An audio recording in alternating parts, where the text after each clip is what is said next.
Shalom Bapak Ibu yang kasih dalam Tuhan. Kembali kita berjumpa di dalam ibadah online kita pada pagi hari ini. Sungguh senang rasanya bisa menyapa Bapak Ibu semua, dan saya berharap kita berada di dalam kondisi yang sehat dan bisa menyaksikan ibadah online ini. Apapun yang sedang kita alami hari ini, mungkin ada sakit penyakit, mungkin ada pergumulan di dalam kehidupan kita, tapi saya mengajak kita, mendorong kita untuk kita boleh tetap kuat di dalam Tuhan juga. Mari sebelum kita masuk di dalam puji-pujian kita pada pagi hari ini, kita mau bersatu hati dalam doa. Bapa di dalam surga, terima kasih buat kebaikan dan kasih setiamu Tuhan. Anugerahmu Tuhan cukup bagi setiap kami Tuhan, yang hari ini Tuhan sedang menyaksikan ibadah online. Biarlah Tuhan di tengah kiranya setiap banyak sekali hal-hal yang bisa melemahkan kami, baik setiap situasi COVID-19 di negara kami Tuhan. Kami terus mendoakan Tuhan, biarlah ini segera berlalu dan Tuhan boleh campur tangan di dalam setiap perkara yang Tuhan lakukan untuk bangsa kami ini. Pimpin ya Tuhan, buat sebentar kami boleh bisa menaikkan pujian bagimu dan kami bisa merenungkan firman-Mu Tuhan. Kiranya Tuhan tolong sertai kami, kuatkan kami dan berikan kami sukacita dan damai sejahtera hanya daripada-Mu saja. Hanya di dalam nama Tuhan Yesus kami berdoa dan kami ucap syukur. Mari kita semuanya siap memuji Tuhan sama-sama, katakan amin. Haleluya, kita mau siap untuk memuji Tuhan pagi hari ini. Kita mau katakan dan imani setiap pujian ini bahwa hidupku takkan sama. Karena apa? Karena Kristus ada di dalam setiap hidup kita. Mari kita boleh menaikkan pujian ini dengan sukacita daripada Tuhan. Amin.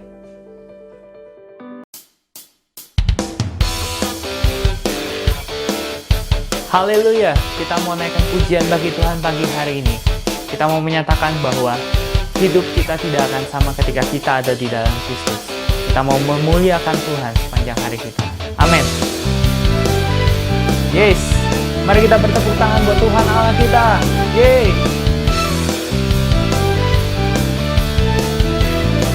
Katakan, Kaulah satu-satunya.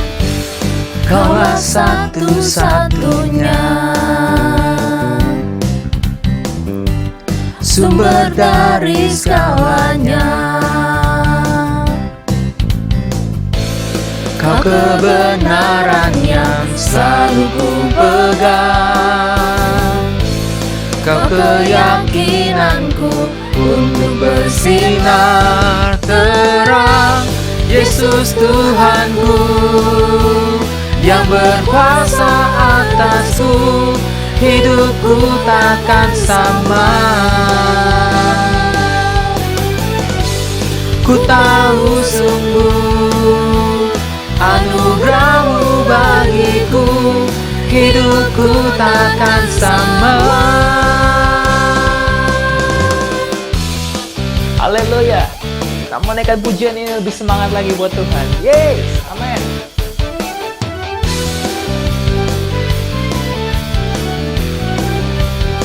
Katakan, Kaulah satu-satunya. Kaulah satu-satunya, sumber dari segalanya. Kau kebenaran yang selalu ku pegang, Kau keyakinanku untuk bersinar terang. Yesus Tuhanku yang berkuasa atasku, hidupku takkan sama. Ku tahu sungguh anugerah-Mu bagiku, hidupku takkan sama.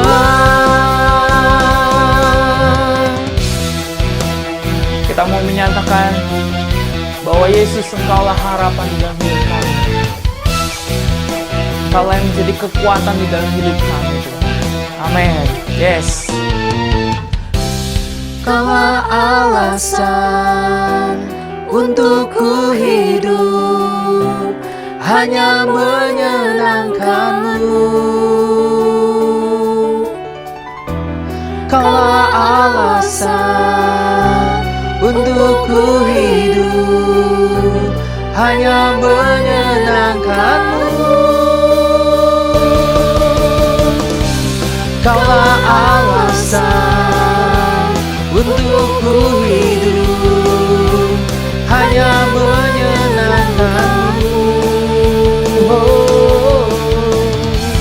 Kaulah alasan untuk ku hidup, hanya menyenangkan-Mu. Yesus, Kaulah Yesus Tuhanku, yang berkuasa atasku, hidupku takkan sama. Ku tahu sungguh anugerah-Mu bagiku, hidupku takkan sama. Yesus Tuhanku, yang berkuasa atasku, hidupku takkan sama. Ku tahu sungguh anugerah-Mu bagiku, hidupku takkan sama. Haleluya, kita berikan tepuk tangan buat Tuhan Allah kita yang hidup. Amin. Yes, haleluya. Amin.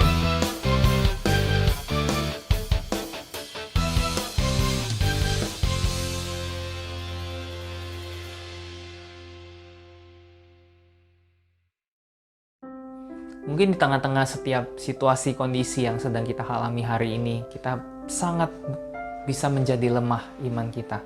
Tapi biarlah hari ini kita boleh sama-sama terus dikuatkan oleh kebenaran firman Tuhan. Dan biarlah kita terus mengimani yang terbaik yang terjadi buat bangsa kita juga. Mari mempersiapkan hati kita untuk menerima kebenaran firman Tuhan. Mau mengajak kita untuk bisa mengangkat pujian bagi Tuhan. Kami perlu Kau Tuhan.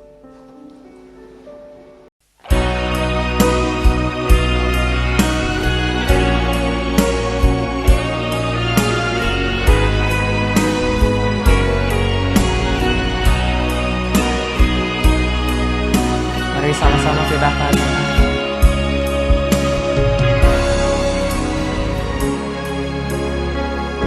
Kemanakah kami mencari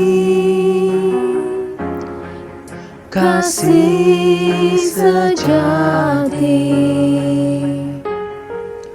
Kemanakah kami berseru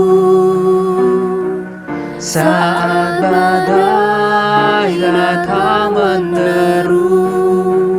Yang kami tahu hanya Kau yang mampu pulihkan segala sesuatu. Kemanakah kami mencari kasih sejati?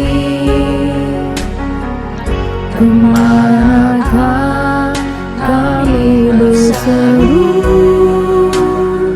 saat badai datang menderu? Yang kami tahu hanya Kau yang mampu pulihkan segala sesuatu.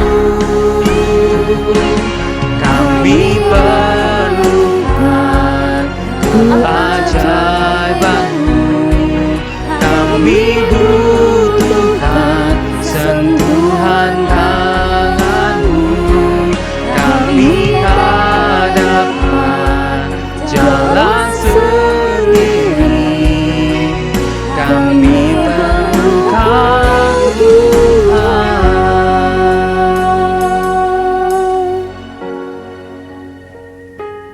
Mari kita boleh menaikkan pujiannya dengan lebih sungguh-sungguh lagi pada Tuhan. Kita mau nyatakan kita membutuhkan Yesus Kristus di dalam setiap kehidupan kita. Kemanakah kami akan pergi mencari? Yes, amin.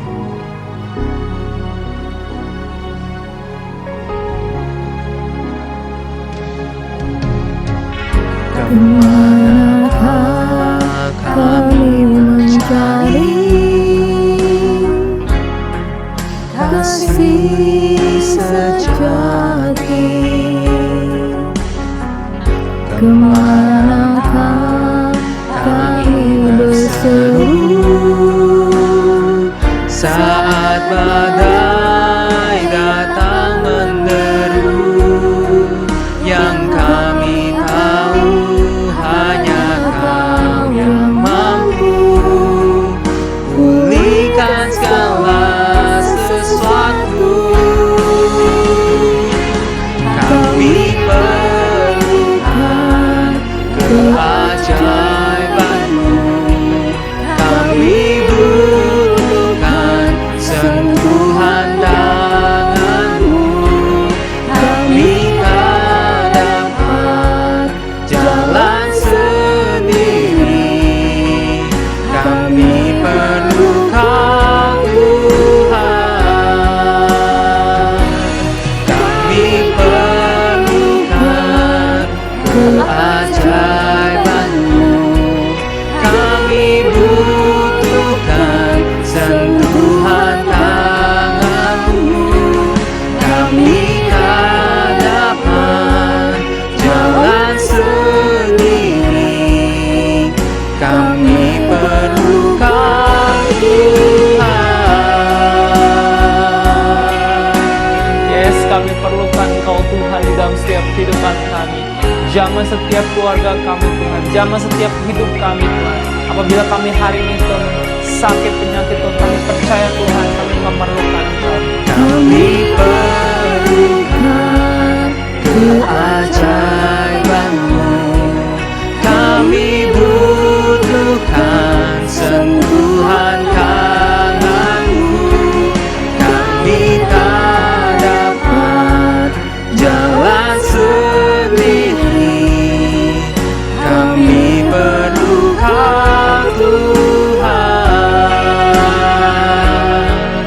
Kami perlukan Tuhan.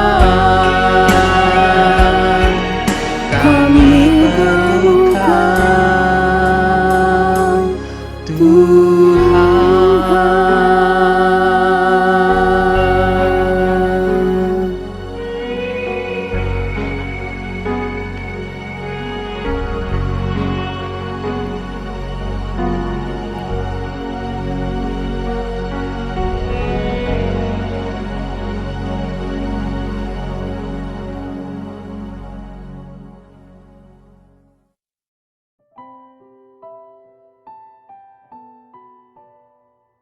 Shalom Bapak Ibu, kita akan mendengar firman Tuhan yang akan memberkati kita.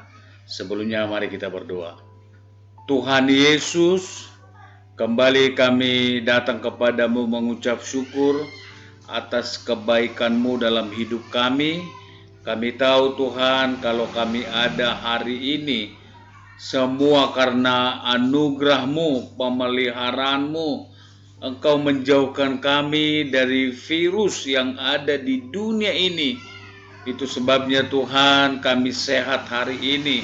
Semua karena perlindungan-Mu bagi kami. Kami memuji, meninggikan nama-Mu. Sebab Engkau Allah yang besar dalam kehidupan kami Tuhan Yesus. Sebentar Tuhan kami akan merenungkan sebagian dari firman-Mu. Kami membutuhkan firman-Mu dalam hidup kami untuk menuntun jalan-jalan hidup kami Tuhan. Itu sebabnya kami telah membuka hati kami untuk firman-Mu. Kami percaya pengurapan-Mu ada atas hamba-Mu. Dalam nama Tuhan Yesus kami berdoa. Amin. Shalom Bapak Ibu. Terima kasih kepada Ibu Gembala, bahkan Bapak Pendeta Entian yang sudah mempercayakan saya untuk menyampaikan firman bagi kita hari ini. Saya percaya bahwa firman Allah yang kita dengar hari ini akan memberkati kita. Katakan amin. Kita akan buka Alkitab kita di dalam Amsal 4 ayat 23. Selain sekali lagi kita akan membaca Alkitab kita di dalam Amsal 4 ayat 23. Saya akan membacakan buat Bapak Ibu. Amsal 4 ayat 23. Demikian bunyinya. Amsal 4 ayat 23.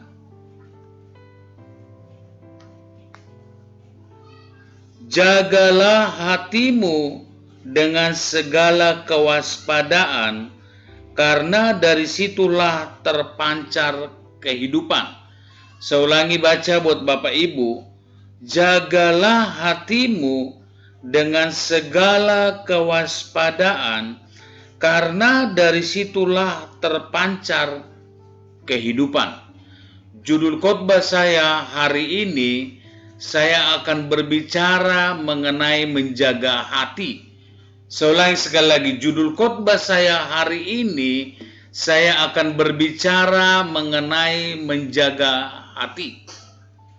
Dalam hidup ini Bapak Ibu, ada banyak hal yang perlu kita jaga. Menurut Bapak Ibu, penting nggak kita menjaga nama baik kita? Penting. Karena kalau nama baik kita rusak atau nama baik kita buruk, tidak akan ada orang yang mau bersahabat dengan kita.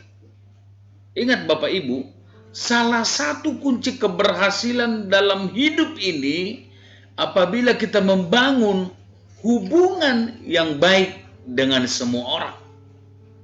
Apalagi yang perlu kita jaga selain nama baik, yaitu harta benda yang Tuhan percayakan bagi kita, perlu kita jaga, perlu kita rawat. Kalau kita nggak jaga, harta benda yang Tuhan titipkan bagi kita itu bisa hilang.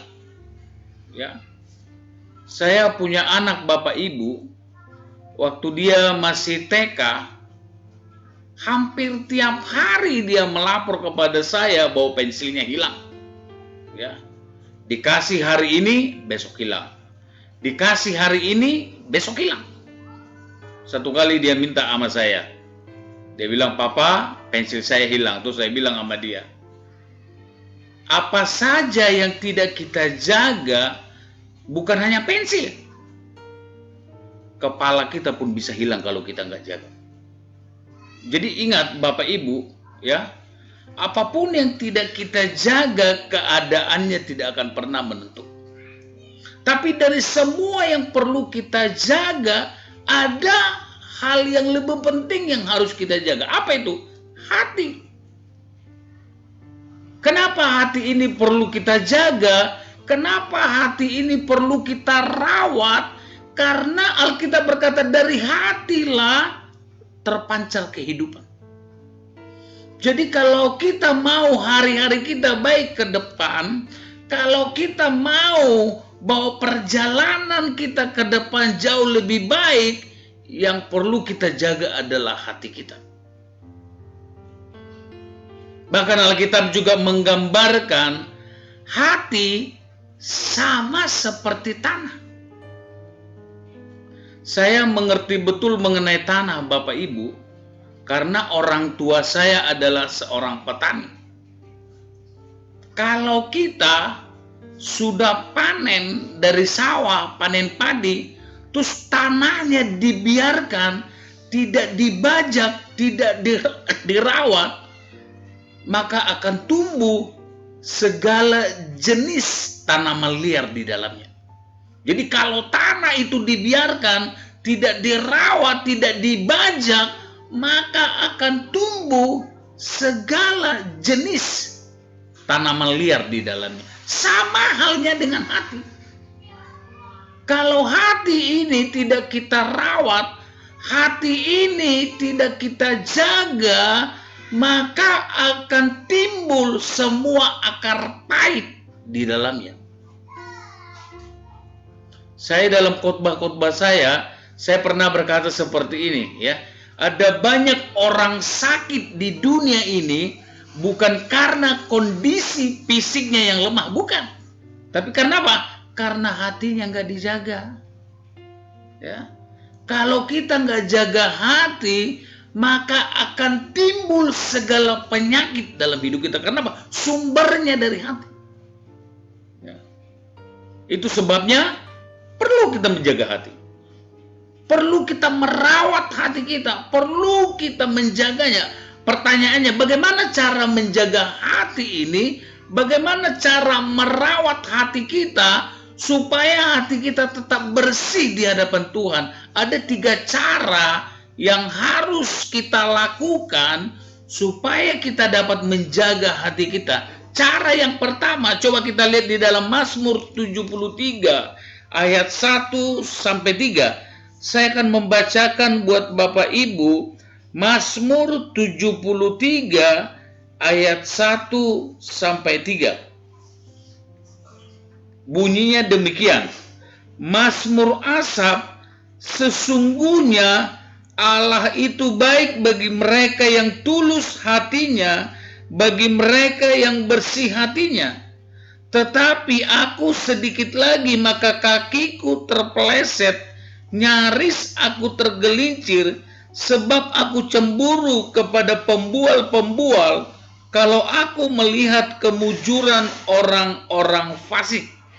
Jadi cara yang pertama supaya kita dapat menjaga hati kita, supaya kita dapat merawat hati kita, cara yang pertama adalah jangan izinkan situasi dari luar mempengaruhi keadaan hati kita. Saya ulangi sekali lagi.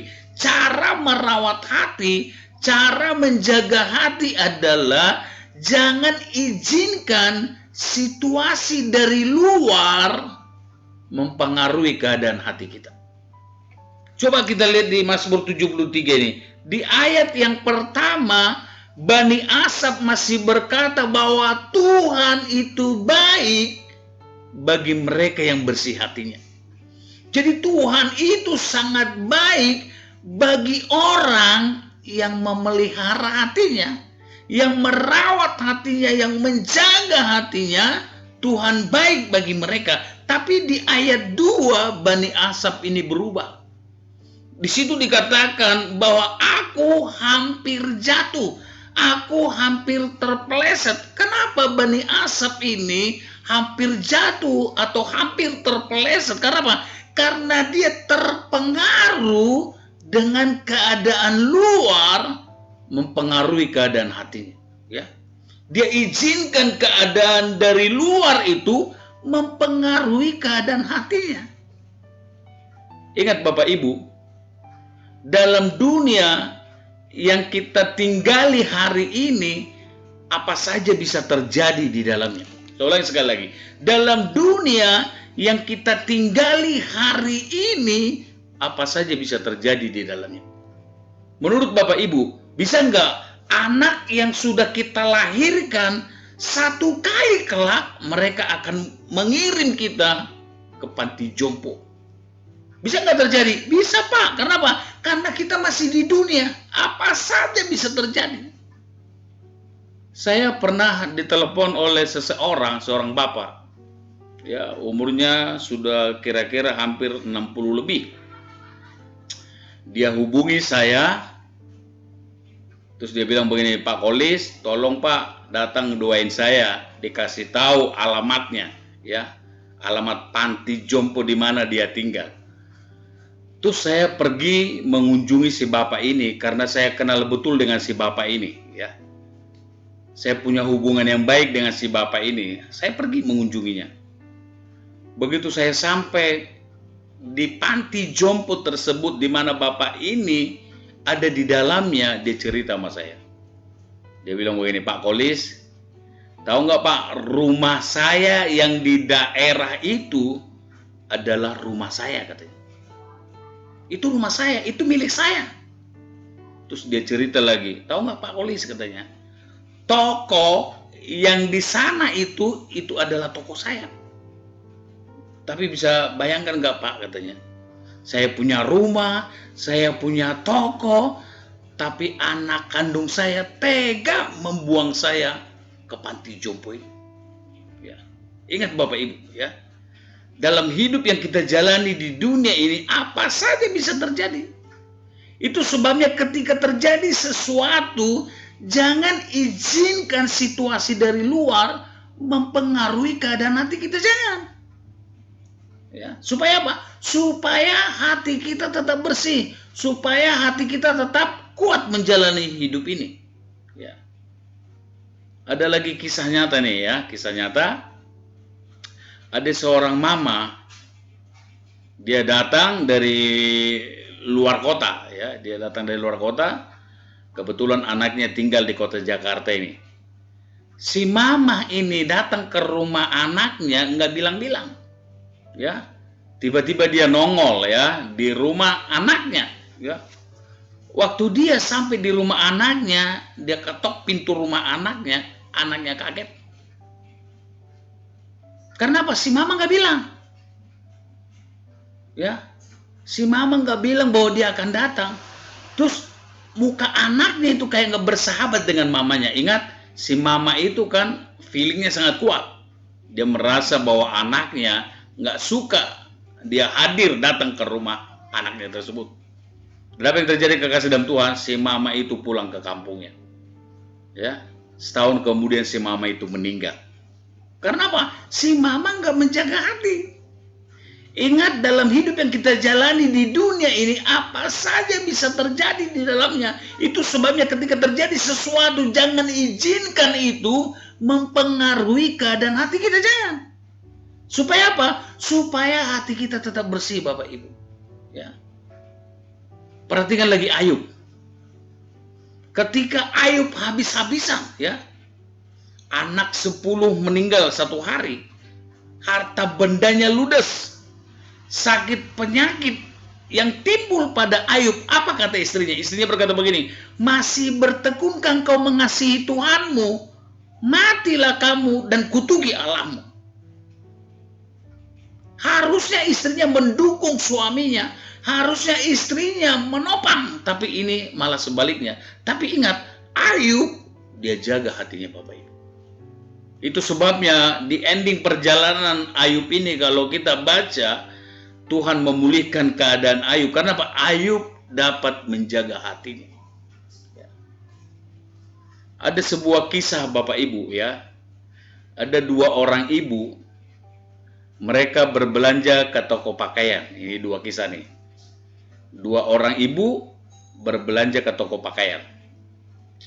Ketika mereka memasuki toko pakaian tersebut, ternyata pemilik toko itu tidak menyambut mereka dengan baik. Malah terkesan mukanya cemberut. 2 ibu itu masuk. Yang satu, si ibu, taruhlah si ibu A, dia ngomel. Karena dia terpengaruh dengan gaya pemilik toko itu. Dia kesal, ngedumel. Tapi yang anehnya, si ibu yang kedua, dia enjoy berbelanja ke toko pakaian itu. Akhirnya si ibu yang pertama yang ngomel, dia tanya dengan ke ibu yang kedua. Dia tanya begini, Bu, kok ibu bisa enjoy berbelanja di toko ini? Kan pemiliknya sangat menyebalkan. Si ibu yang kedua menjawab, mau dia menyebalkan atau dia tidak ramah, itu urusan dia. Kan orangnya begini, Bu. Bahkan dia tidak menyambut kita dengan baik. Si ibu yang kedua menjawab, itu urusan dia. Justru kata si ibu yang kedua, kalau saya terpengaruh dengan gaya pemilik toko ini, berarti saya mengizinkan dia menentukan sikap hati saya. Ingat, ibu, kata si ibu yang kedua ke ibu yang pertama, kitalah sang penentu atas hidup, bukan orang lain. Kitalah yang bertanggung jawab atas hidup kita, bukan orang lain. Jadi apa saja bisa terjadi, itu sebabnya jangan izinkan situasi dari luar mempengaruhi keadaan hati kita. Saya percaya Bapak Ibu, kita akan sehat di zaman pandemi seperti ini kalau kita tetap merawat hati kita. Ada banyak orang sakit karena apa? Gelisah. Ya. Apalagi sekarang ini di mana Covid semakin meningkat, banyak orang telah meninggal karena Covid ini, dan saya percaya kalau kita tetap merawat hati kita, menjaga hati kita, saya percaya kita akan kuat melewati semua persoalan dalam hidup ini. Jadi cara yang pertama supaya kita dapat merawat hati kita adalah jangan izinkan situasi dari luar mempengaruhi keadaan hati kita. Itu yang pertama. Yang kedua, Bagaimana lagi cara yang kedua supaya kita dapat merawat hati kita, supaya kita dapat menjaga hati kita? Cara yang kedua, coba kita baca di dalam Bilangan 14 ayat 1 sampai 3. Bilangan 14 ayat 1 sampai 3. Ini cara yang kedua supaya kita dapat merawat hati kita. Bilangan 14 ayat 1 sampai 3. Saya akan membacakannya buat Bapak Ibu. Demikian bunyinya. Lalu segenap umat itu mengeluarkan suara nyaring, dan bangsa itu menangis pada malam itu. Bersungut-sungutlah semua orang Israel kepada Musa dan Harun.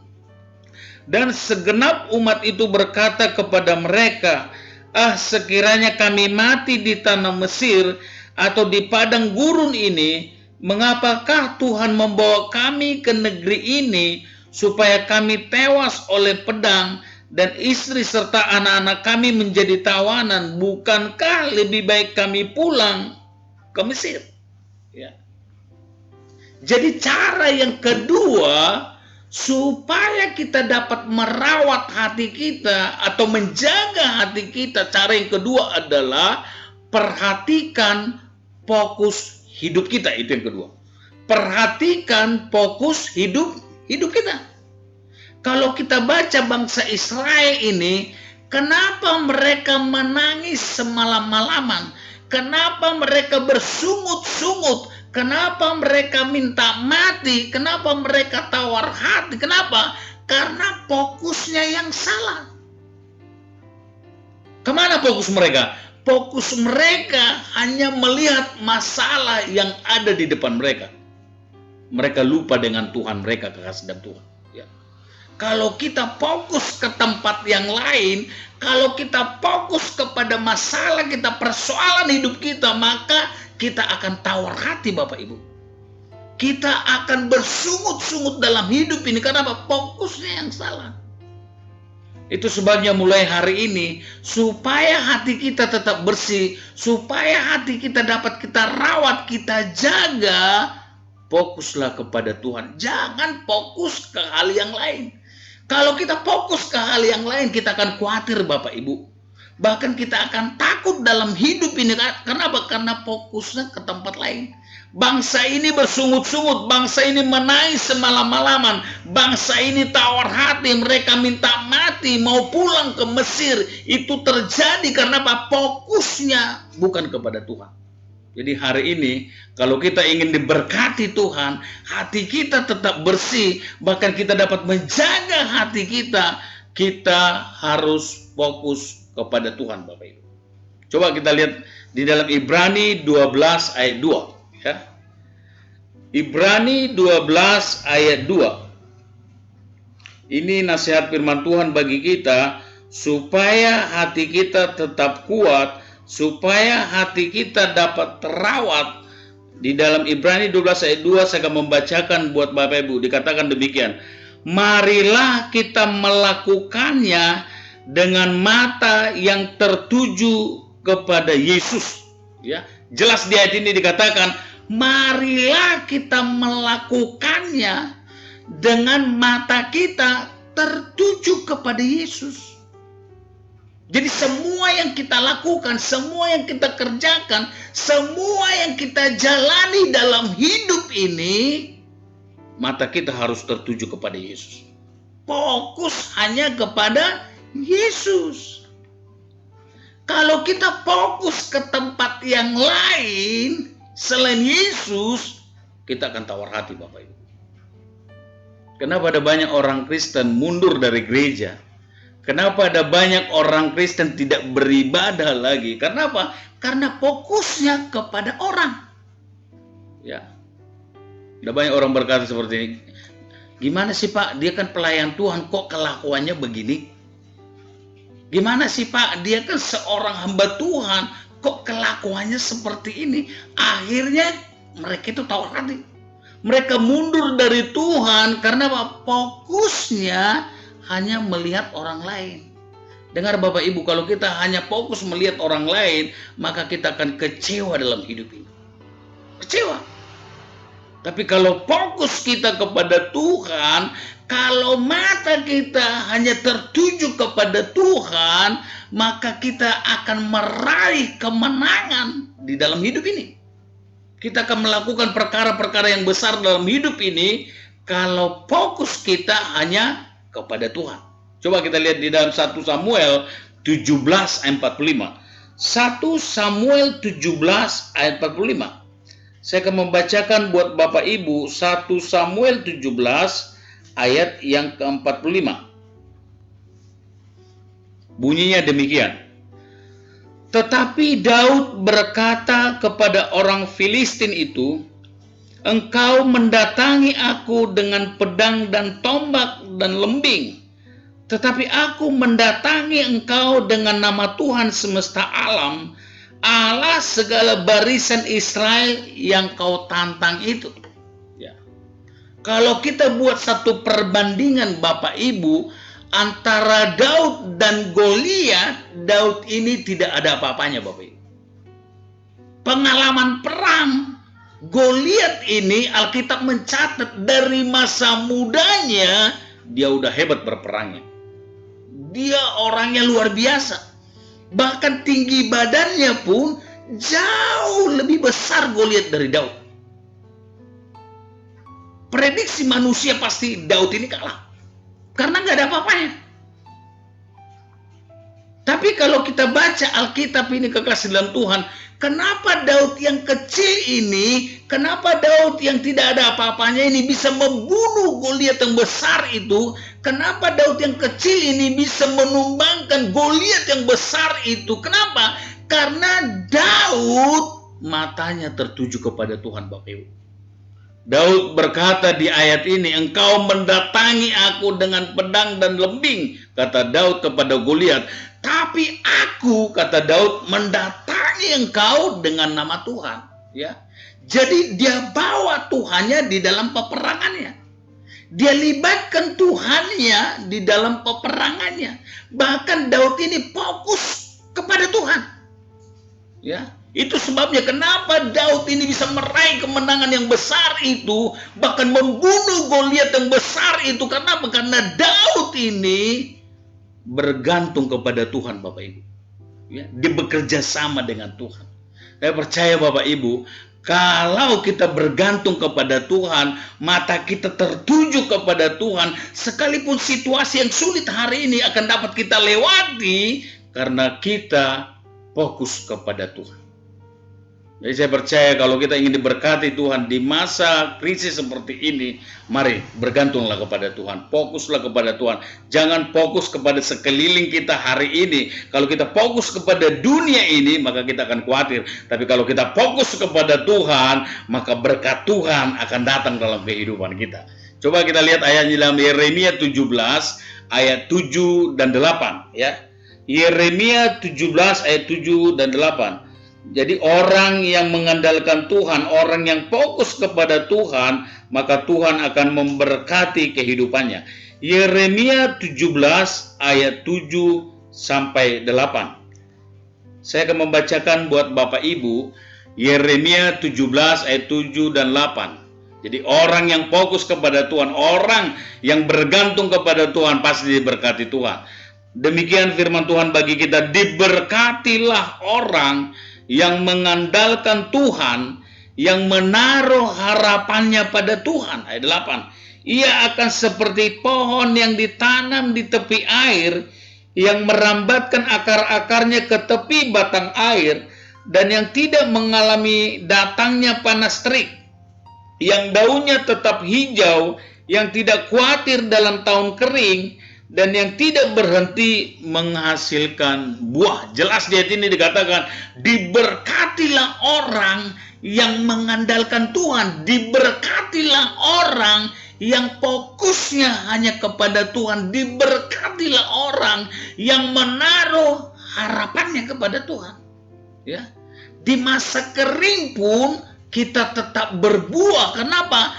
Karena kita bergantung kepada Tuhan Bapak Ibu. Ingat Bapak Ibu ya, Sumber berkat kita bukan ditentukan oleh dunia ini, tapi sumber berkat kita ditentukan oleh Tuhan. Itu sebabnya mari terus fokus kepada Tuhan, bergantung kepada Tuhan, taruh harapanmu kepada Tuhan, maka engkau akan melihat berkat Tuhan akan datang dalam kehidupanmu, Bapak Ibu. Itu cara yang kedua. Cara yang ketiga, yang terakhir, ya. Bagaimana caranya supaya kita dapat menjaga hati kita, atau bagaimana caranya supaya kita dapat merawat hati kita? Coba kita lihat di dalam Matius 5 ayat 37. Matius 5 ayat yang ke-37. Jadi cara yang pertama supaya kita dapat menjaga hati kita, jangan izinkan situasi dari luar mempengaruhi keadaan hati kita. Cara yang kedua supaya kita dapat merawat hati kita, perhatikan fokus hidup kita. Cara yang ketiga, coba kita baca di dalam Matius 5 ayat 37. Saya akan membacakan buat Bapak Ibu, Matius 5 ayat 37. Demikian firman Tuhan bagi kita. Jika ya, hendaklah kamu katakan ya. Jika tidak, hendaklah kamu katakan tidak. Apa yang lebih daripada itu berasal dari si jahat.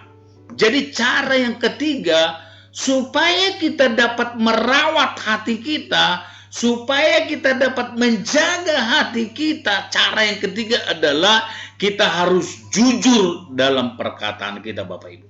Jujur, ya. Alkitab menuliskan bagi kita, jika ya, katakan ya. Jika tidak, katakan tidak. Jujur, ya.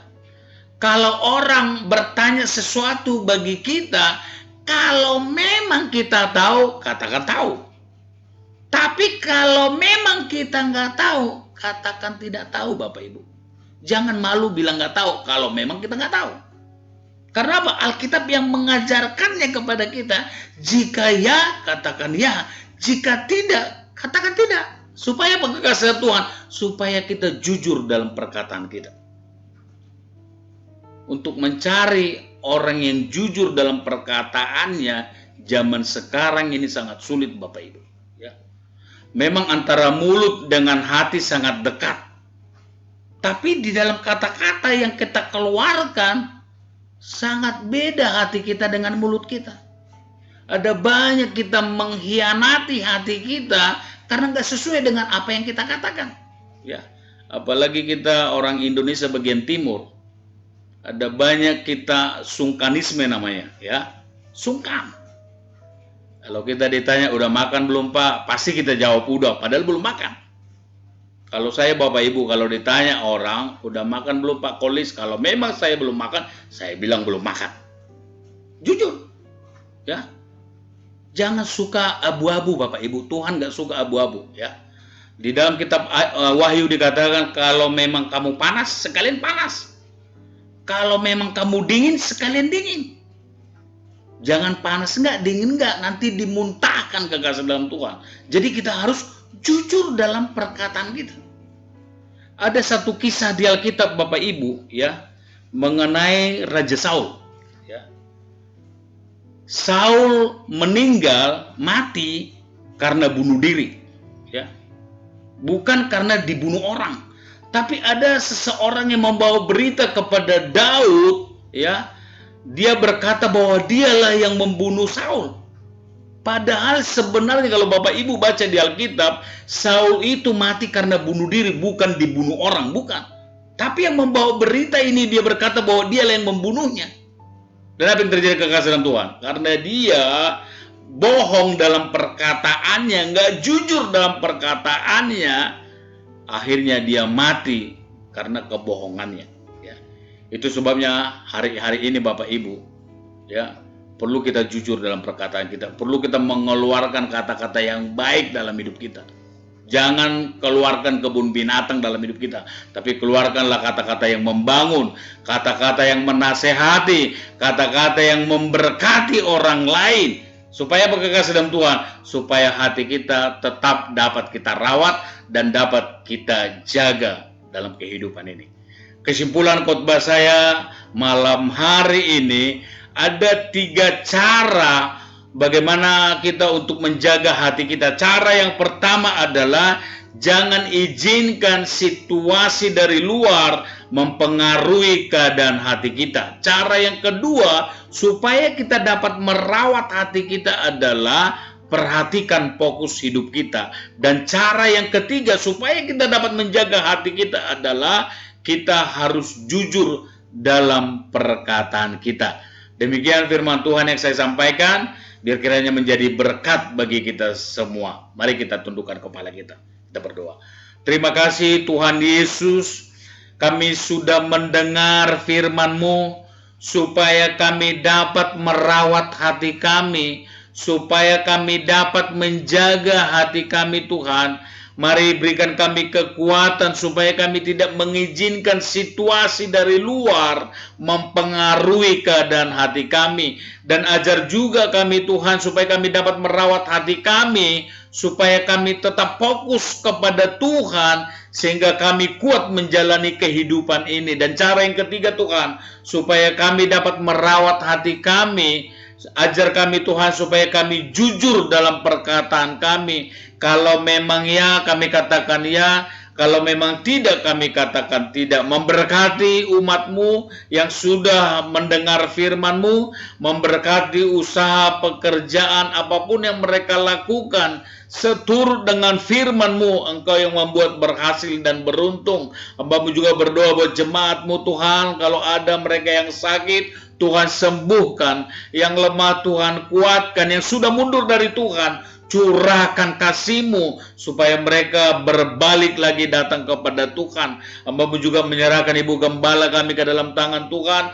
Engkau lengkapi kekuatan, kesehatan, umur panjang dalam hidupnya, supaya Tuhan lewat Ibu Gembala kami ini kami dapat dibimbing semakin dekat kepada Tuhan. Memberkati juga Bapak Entian yang melayani Tuhan Yesus, memberkati pelayanannya, memberkati rumah tangganya. Hamba-Mu juga berdoa Tuhan, mari Tuhan Engkau lindungi kami dari virus COVID ini, supaya kami terus sehat di dalam Tuhan, karena pagar perlindungan Tuhan ada dalam kehidupan kami. Terima kasih Bapa di surga, saudara kekasih dalam Tuhan, pulanglah, terimalah kasih karunia berkat dalam kasih Kristus, persekutuan dengan Roh Kudus yang memimpin menyertai kita mulai hari ini sampai Tuhan Yesus datang kedua kali. Dalam nama Tuhan Yesus kami berdoa. Semua kita yang percaya berkata amin. Shalom. Tuhan memberkati kita semua. Amin.